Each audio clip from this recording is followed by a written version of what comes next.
युद्ध सुरू आहे. युद्धाचा 21वा दिवस आहे आणि युद्धाचा राज्यामधल्या साखर कारखान्यांना फटका बसलाय.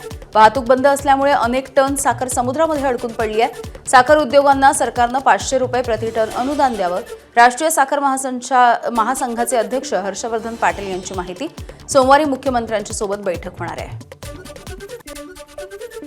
आखाती देशामधल्या युद्धामुळे राज्यामध्ये गॅसचा तुटवडा. धुळे जिल्ह्यामधील अनेक गावांनी गॅसचा वापर बंद करण्याचा निर्णय घेतलाय. बारीपाडा, मोहगाव आणि चावडीपाडा हे 3 गावं पुढील 6 महिने एलपीजी सिलेंडरचा वापर करणार नाहीत.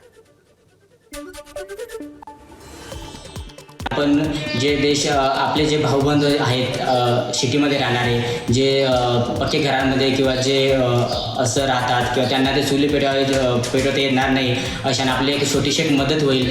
त्या अनुषंगाने आम्ही गॅस घेणे 6 महिन्यापुरतं बंद केलेलं आहे.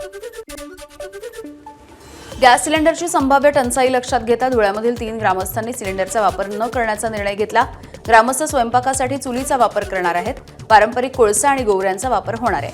इतरांसाठी गॅस सिलेंडर वापर टाळण्याचा निर्णय प्रेरणादायी. उत्तर कोरियामध्ये सैन्याकडून लष्करी सरावाच्या दरम्यान किम जोंग उन मुलीच्या सोबत उपस्थित. किम जोंगनी मुलीसोबत रणगाड्यामधून प्रवास केला आहे. इराणचे इस्रायलवरचे हल्ले सुरू आहेत. इराणनं जेरुसलेमवरती क्लस्टर बॉम्बनं हल्ला केला. इराणच्या हल्ल्यानंतर जेरुसलेममध्ये सायरन वाजवण्यात आले आहेत. इस्रायली सैन्याचा इराणी लष्करी जहाजं आणि कमांड सेंटर्सवरती देखील हल्ला. कॅस्पियन समुद्रामधील इराणी नौदल पायाभूत सुविधांवरती हल्ला करण्यात आलेला आहे.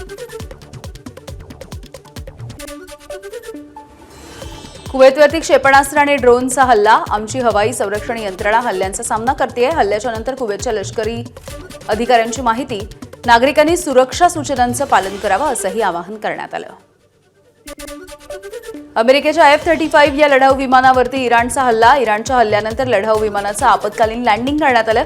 अमेरिकेच्या दाव्याला इराणनं मोठं आव्हान दिलं आहे.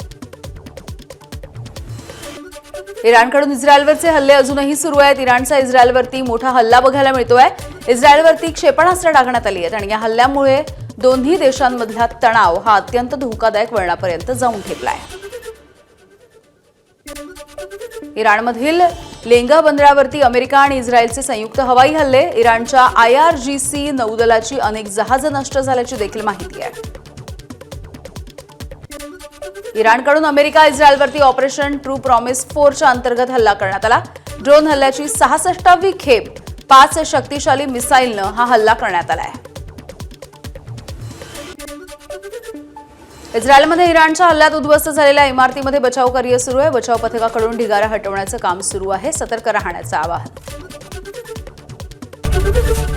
ABP माझा, उघडा डोळे बघा नीट.